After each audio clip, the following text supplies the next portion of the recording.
Hello everyone, welcome back to my channel Aparna Roy blog. আমার কাছের এবং দূরের সকল বন্ধুরা কেমন আছো? আশা করি যে যেখান থেকে আজকের ভিডিওটি দেখছো সকলে ভালো আছো এবং সুস্থ আছো। আমরাও তোমাদের ভালোবাসা ঠাকুরের আশীর্বাদে বেশ ভালো আছি। আজ তো ভীষণ মজাও লাগছে, যেহেতু রেসিপি বানাবো। আর কেন রেসিপি বানাবো সেই গল্পও তোমাদের সঙ্গে শেয়ার করবো রেসিপি বানাতে বানাতে। তো প্রথমেই আমি দেখো নিয়েছি চিকেন, 2 কিলো মতো চিকেন। তারপর সেগুলোকে ধুয়ে পরিষ্কার করে রেখেছি। আর এইদিকে কড়াই বসিয়ে দিচ্ছি গ্যাসে। কড়াইটা যখন গরম হলো ওর মধ্যে দিয়ে দিলাম আমি গোটা জিরে, শুকনো লঙ্কা আর 2টো তেজপাতা দিয়ে ফোড়ন দিলাম। ফোড়নটা যখন একটু ফ্রাই হয়ে গেল তখন আমি এর মধ্যে কিন্তু কেটে রাখা পেঁয়াজগুলো দিয়ে দিলাম। আগে থেকেই পেঁয়াজগুলো কেটে রেখেছিলাম, তো সেই পেঁয়াজগুলোই আমি এর মধ্যে দিয়ে বেশ ভালো করে পেঁয়াজটাকে আমি ফ্রাই করব। তার আগে যে কথাটা বলছিলাম বন্ধুরা, সেটাও একটুখানি তোমাদের সঙ্গে শেয়ার করি। সামনেই গুল্লুর বার্থডে, তো গুল্লুর বার্থডেতে প্রত্যেক বছর ওর এই সোসাইটিতে একটাই ফ্রেন্ড, বেশি আর কি ক্লোজ ফ্রেন্ড ও থাকে না, প্রত্যেকবারই ও বাড়িতে চলে যায়। ওরা হচ্ছে উড়িয়া, ওদের বাড়ি উড়িষ্যা, তো ওখানটায় যাবে। তো ওই কারণে ওরা চলে যাবে, যেহেতু বার্থডেতে থাকবে না, তো ওদের বার্থডের খাবারটা আমি ভেবেছি ট্রিটটা আগে থেকেই দিয়ে দিই। তাই আজকের এই সুন্দর একটা স্পেশাল চিকেন রেসিপি ওদেরকে খাওয়াবো। আর আমাদের বাঙালিদের হাতের রান্না খেতে ওরা কিন্তু ভীষণ পছন্দ করে। আর এই যে কথা বলতে বলতে তোমাদের সঙ্গে এর মধ্যে দিয়ে দিলাম পরিমাণ মতো আমি লবণ, যেহেতু অনেক পেঁয়াজ, লবণ না দিলে ফ্রাই করতে কিন্তু অনেকটা সময় লেগে যাবে। আর বলতে পারো গুল্লুর এখানে সবথেকে বেস্ট ফ্রেন্ড হচ্ছে এই ফ্রেন্ডটাই, তাই স্পেশালভাবে ওদের জন্য চিকেনটাই রান্না করা হচ্ছে। আর আমার হাতে রান্না, মাছ বলো, চিকেন, মাটন যাই বলো, ওরা ভীষণ পছন্দ করে। তো তার জন্য খুব চাপ নিয়ে রান্না করতে হয়, অনেক সময় চিন্তা করি রান্না কেমন হবে না হবে এইসব আর কি। আর এইদিকে গ্যাসের তো প্রচুর দাম বেড়ে যাচ্ছে, আর আমরা যারা বাইরে থাকি তারাই জানি আমাদের গ্যাস পেতে কিন্তু অসুবিধাও হয়। তাই যাতে গ্যাসও কম লাগে সেইভাবে কিন্তু রান্নাটা আমি পুরো কমপ্লিট করব। বন্ধুরা সম্পূর্ণ রেসিপিটি সঙ্গে থাকো। তোমরা বাড়িতে হয়তো অনেকে অনেকভাবে রান্না করো, তো আমি কিভাবে রান্না করব সেটাই তোমাদের সঙ্গে শেয়ার করব। কোনো বাটাবাটির ঝামেলা ছাড়াই কিন্তু আজকের এই রেসিপিটি তৈরি করব। এইদিকে দেখো পেঁয়াজগুলো কথা বলতে বলতে ফ্রাই হয়ে গেছে।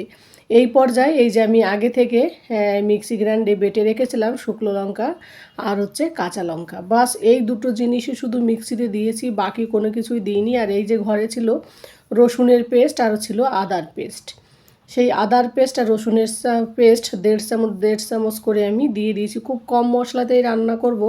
আর এই গরমের দিনে যে চিকেন রান্নাতে একটু মশলা কম থাকাই ভালো, হেলদি হয় তাহলে। আর দিয়ে দিলাম কালারের জন্য পরিমাণ মতো হলুদ। এরপর দেব আর একটু ভালো কালার যাতে আসে তার জন্য দিয়ে দেবো 2 চামচের মতো কাশ্মীরি লঙ্কার গুঁড়ো। যেহেতু কাঁচা লঙ্কা দিয়ে রান্না হচ্ছে, শুকনো লঙ্কা দিয়েছি, কাঁচা লঙ্কার মধ্যে মাত্র 2টো ছিল, তো অতটা হবে না। তো তারপর দিয়ে দিলাম 1/2 চামচের মতো জিরের গুঁড়ো। আমি কিন্তু চিকেন রান্নাতে জিরের গুঁড়ো খুব একটা ব্যবহারই করি না। পেঁয়াজ যদি বেশি দেওয়া হয় তাহলে কিন্তু দেখবে চিকেন রান্নাতে জিরের গুঁড়ো কম দিলেও অসুবিধা হয় না। কাশ্মীরি লঙ্কার গুঁড়োটা দেওয়ার পর দেখতে পাচ্ছ তোমরা কালারটা কিন্তু এসেছে অসাধারণ। আর দেখতে ভালো হলে খেতেও কিন্তু বেশ মজা লাগে। তো চিকেনের মশলাটা একটুখানি কষিয়ে নেব। কষানোর পর তারপর আমি চিকেনগুলো দেব। আলুগুলো কিন্তু আমি আর আলাদা করে ফ্রাই করব না, কারণ তোমরা তো সকলেই জানো গ্যাসের দাম প্রচুর পরিমাণে, ওই যে বলছি সেই কারণে। তো মশলা থেকে অনেকটা তেলও ছেড়ে গেছে। এই পর্যায়ে আমি চিকেনগুলো দিয়ে দেবো, যেহেতু 2টো চিকেন ছিল ঘরে, মানে নিয়ে আসা হয়েছিল, ছোট ছোট চিকেন আর কি 2টো।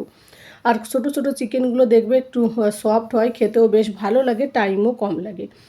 আর বড় হলে বেশি চিকেন সেইগুলো খেতে একটু সিবড়ে সিবড়ে টাইপের হয়ে যায়, খেতেও অত ভালো লাগে না। তো চিকেনগুলোকে ধুয়ে একদম দিয়ে দিলাম, কোনো দই না মেখেই কিন্তু অনেকটা সময় নিয়ে রান্না করব। তো দই দিলে একটু সময়টা আরও বাঁচে যদিও, কিন্তু আমি গ্যাসের ফ্লেমকে একেবারে লো করে দেবো, যাতে গ্যাস একেবারে কম লাগে আর মানে সিদ্ধটা বেশ ভালোভাবে হয়। আর আমরা বাঙালিরা নরমালভাবে যতটা চিকেন রান্না করি, এরা এই চিকেনগুলোকে আরও বেশি নরম করে। অনেকে তো প্রেশার কুকারে সিটি মেরেও এইসব রান্না করে, কিন্তু আমরা তো বাঙালিরা এইগুলো খেতেও পারি না।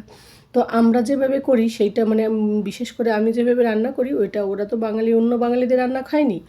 তো আমি যেভাবে করি সেটা ওরা খেতে ভীষণ পছন্দ করে, তাই ওদের জন্য যখনই রান্না করি একদম মন দিয়ে, একদম যেভাবে পারি আমি সেইভাবেই চেষ্টা করি যাতে কেউ রান্নাটা খেয়ে খুশি হয়। তো মশলাটা দেওয়ার এই মশলার মধ্যে সমস্ত চিকেনগুলো দিয়ে ভালো করে মিশিয়ে এবার আমি ঢাকা চাপা দিয়ে রেখে দেবো। দুই মিনিটের মতো গ্যাসকে একটু হাই ফ্লেমে রেখে দেবো যাতে এর থেকে জল বেরোনো শুরু করে। তো 2 মিনিট পর কি 5 মিনিট পর তুলে দেখলাম নিচের থেকে জল আসা শুরু করেছে, কারণ না চেক করলে অনেক সময় কী হয় নিচে থেকে জ্বলে যেতে পুড়ে যেতে পারে, সেই কারণে আর কি। জাস্ট একটুখানি এলোমেলো করে দেখে নিচ্ছি নাড়াচাড়া দিয়ে, যে যাতে পুড়ে না যায়। দেওয়ার পর আবার 5 মিনিট ঢাকনা দিয়ে আবার তুলে নিলাম ঢাকনা। এইভাবে ঢুকে ঢাকনা তুলে দেখলাম যে চিকেনটা কিন্তু 50% সিদ্ধ হয়ে এসছে। এই পর্যায়ে আমি কিন্তু আলুগুলোকে আলু কেটে রেখেছিলাম আগে থেকে 4 পিস আলু, সেই আলুগুলোকে ছোট ছোট টুকরো করেছি যাতে অল্প সময় লাগে, খেতেও বেশ ভালো হয়। তাছাড়া আলু যদি আলাদা করে ফ্রাই করা হয় আলাদা তেলেরও দরকার হয়, গ্যাসেরও দরকার হয়, সময়েরও দরকার হয়। তো সব মিলিয়ে আলু এইভাবেই দিচ্ছি। আলু কিন্তু যেভাবেই দেওয়া হোক না কেন চিকেনে কিন্তু খেতে বেশ ভালোই লাগে। তো যাই হোক এইভাবে আলুগুলো দিয়ে ছড়িয়ে রেখে দিলাম, আর উপর দিয়ে একটু হালকা লবণ দিয়ে এবার আমি ঢাকা চাপা দিয়ে আবার 5 মিনিট পর ফিরে আসব। তারপর আবার একটু আলুটাকে চিকেনের সঙ্গে মিশিয়ে দেবো, আর দরকার পড়লে আলুটা যদি বেশি সিদ্ধ হয়ে যায় আমি কিন্তু পরে আলুগুলোকে তুলে নেব যাতে সিদ্ধটা বেশি না হয়ে যায় আলুটা। তো যাই হোক দেখো আলু দেওয়ার পর আবার লবণ দিয়েছি, তারপর একটুখানি অনেকক্ষণ পরে 7 থেকে 8 মিনিট পর ঢাকনাটা তুলে দেখি অনেকটা জল জমে গেছে, জলটা বেরিয়ে এসছে। এই চিকেনটা কষানো, এই যতটা জল বেরোবে এই জলটা সম্পূর্ণ টেনে গেলে তবেই কিন্তু চিকেনটা ভালো করে কষানো হবে। এবার আমি খুন্তি দিয়ে আলু আর চিকেনটাকে বেশ ভালো করে একটু মিশিয়ে দেওয়ার চেষ্টা করব, কারণ অনেকটা চিকেন তো আলু দেওয়ার পর আরও কড়াইটা অনেকটা ভরে গেছে। তো আমি আস্তে আস্তে করে এপিট ওপিট করে তুলে দিচ্ছি যাতে উপরেরটা নিচে যায় আর নিচেরটা যাতে উপরে যায়, সেই জন্য আমি সেইভাবেই কিন্তু চিকেনগুলোকে এইভাবে নাড়াচাড়া দিয়ে ঢেকে রেখে দেবো। আবার 5 মিনিট পর এইভাবে ঢাকা চাপা দিয়ে রান্না করলে খেতেও কিন্তু বেশ ভালো লাগে। ফাইনালি এবার দেখে বোঝাই যাচ্ছে যে আলুটা কিন্তু আমার সিদ্ধ হয়ে এসছে, বাকি যে 10% থাকে সেটা কিন্তু পরে দেওয়া যাবে। তো ওই কারণে আমি আলুগুলোকে আস্তে আস্তে একটা পাত্রে তুলে নেব। দেখে বুঝতে পারছো দেখো আলু গলে গেছে, কারণ এরপরে যদি থাকে আলুটা একদম গ্রেভি টাইপের হয়ে যাবে। এই জন্য আমি আলুটা আগে দিয়ে তুলে রাখার জন্যই আগে দিয়েছি।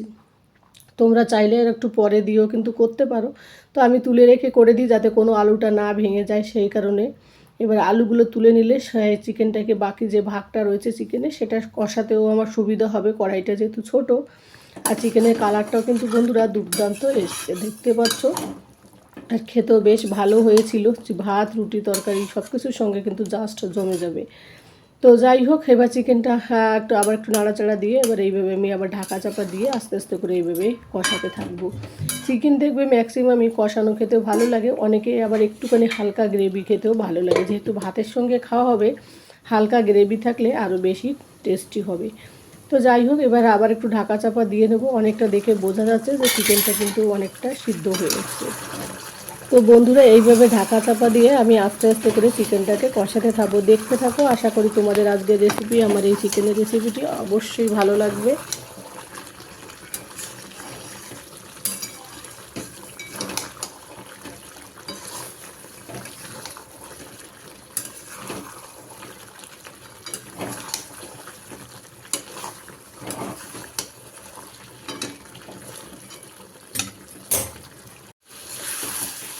আর এই পর্যায়ে যেসব বন্ধুরা আমার রেসিপিটি দেখছো তাদের সকলকে জানাই অসংখ্য ধন্যবাদ এবং অনেক অনেক ভালোবাসা। আর এবার দেখো, দেখতেই বুঝতে পারছো, দেখেই চিকেনটা কষানো কমপ্লিট, নিচে থেকে কিন্তু তেল ছাড়তে শুরু করেছে, কালারটা এসেছে খুব সুন্দর।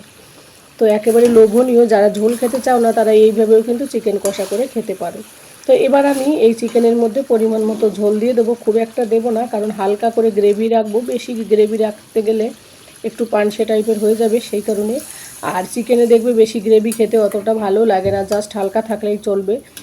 আর যদি কষানো থাকে তাহলে তো আরও বেশ মজা লাগে, যেহেতু আমরা ভাতের সঙ্গে খাবো, সেই কারণে কিন্তু একটুখানি হালকা গ্রেভি রাখার জন্য একটু ঝোল দিয়ে, যেহেতু চিকেনটা পুরো একদম কি বলবো 90%-এরও বেশি, 95% পুরো সিদ্ধ হয়ে গেছে, শুধু জাস্ট জলটাকে ফুটিয়েই আমি কিন্তু চিকেনটাকে সার্ভ করে নেবো। আর দেখতে যতটা সুন্দর হয়েছিল খেতেও অসাধারণ হয়েছিল।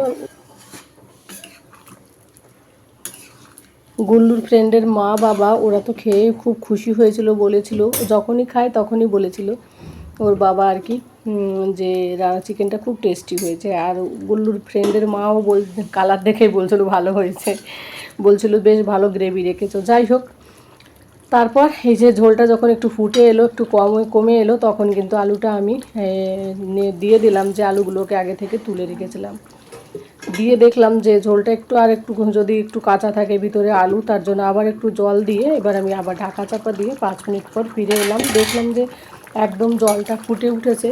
তো এবার আমি এই চিকেনটাকে আর একটু স্পেশাল বানানোর জন্য এর মধ্যে আমি দিয়ে দেবো 4টে এলাচ।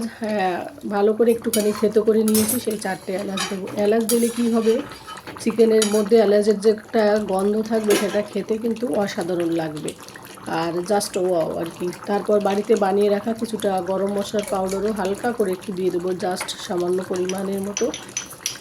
তো চিকেনটা তো পুরো কমপ্লিট। এবার ঝোলটা কম হলেই আমি এটাকে সার্ভ করে নেব বন্ধুরা।